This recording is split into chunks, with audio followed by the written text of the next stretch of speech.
Haller, wonderful podcaster, professor down at Duke Divinity School, and she offers some really amazing Christian perspectives on life and how we can move forward. And today what we're looking at is this blessing that she offers. We're going to look at part of it, a blessing for what is ours to do. So I'm going to read that and then just offer a couple of comments on it because she has a really beautiful line here. And I even love that title, a blessing for what is ours to do. God, when we're tempted to throw up our hands and surrender, anchor us and hope. Remind us what is ours to be done. Those small, faithful acts that add up to something bigger than ourselves, something that looks a lot like realized hope. Beautiful lines there. And I love that idea, right? That we have to figure out what's ours to do. Now, where does that phrase come from? It comes from St. Francis of Assisi, and when he was on his deathbed, he said, I have done what is mine to do, and I'm paraphrasing here. I don't have the exact quote right in front of me. I've done what was mine to do. May God give you what is yours to do. And I think there really is something to that, like just getting really clear. This is what is mine to do, this part right here. For some of us, that will be very big. For some of us, we'll be called to big things, important things. I shouldn't say important things, they're all important. We'll be called to big things, big leadership roles, big this, big that. Other people, it'll be more and more small. And for a lot of us in life, sometimes it'll go from small to big, sometimes it'll go from big to small. There's an evolution to it. So there's a question that this is a question we constantly need to be asking ourselves. What is ours to do?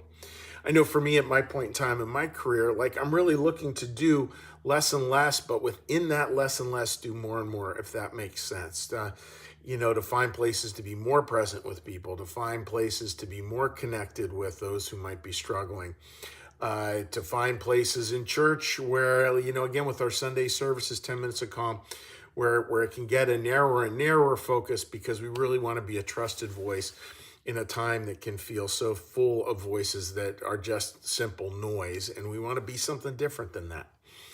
So friends, that question, just ask yourself, what is the work that is yours to do? And I love that she doesn't sort of push it to things that are grand. She says those small, faithful acts that add up to something bigger than ourselves, something that looks a lot like realized hope. And that's it. Like, what's the Gandhi saying? May we be the change that we want to see in the world. And that small little thing, really live deeply into that. And that's what realized hope looks like. It's not just hope that's kind of magical thinking. Magical thinking means we just kind of, it's the whole, you can see it, you can be it garbage, which is just not true. Lots of people can see things, doesn't mean they're going to be that without the work. It takes the work. But holding out that hope and realizing that hope in these small little ways, like, here's the hope I have for the world, hope for other people, hope for myself, hope for the way things work. And if I can just sort of juxtapose that, just get a little bit of that into very small acts, like that's how the world really starts to move forward. So friends, a blessing that is ours to do, a blessing what is ours to do, may you be thinking about that today. And the beautiful part of what God does, God is in the opportunity business. You're going to get lots of opportunities today to do the work that is yours to do. And may you find that, may you enjoy it. May you find it a way to, draw closer and closer to what I love the idea of heaven as home.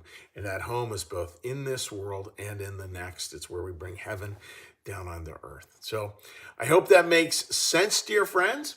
And what we're going to do now we're going to shift gears. When we shift gears here at New Church Live, we come in for a very soft landing on 10 minutes of calm. And what we're going to do is we're going to do a little meditation, a little prayer, a little blessing, and then you can leave a written comment on any of our social media platforms. It'd be great to hear from you.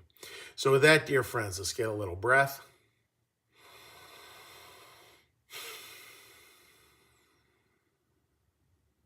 A line from the Old Testament. Be still and know that I am God.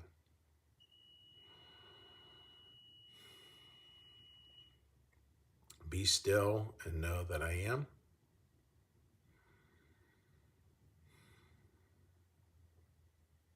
Be still and know that I.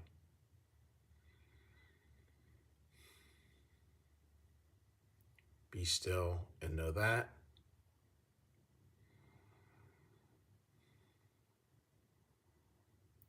Be still and know.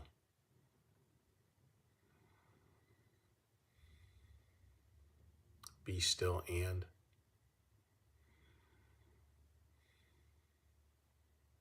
Be still.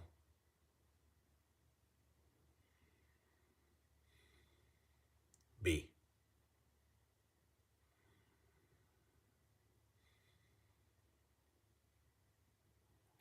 Our Father, who art in the heavens, hallowed be thy name. Thy kingdom come, thy will be done, as in heaven, so upon the earth. Give us this day our daily bread, and forgive us our debts, as we also forgive our debtors. And lead us not into temptation, but deliver us from evil. For thine is the kingdom, and the power, and the glory forever. Amen.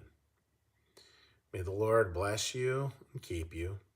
May the Lord make his face to shine upon you and be gracious unto you. May the Lord lift up his countenance upon you, bring you peace, and bring you home. Amen. All right, dear friends, wishing you all the very best today. God bless, and we'll see you tomorrow. Like our content? It's funded by viewers like you. Please consider becoming a sustaining supporter of New Church Live.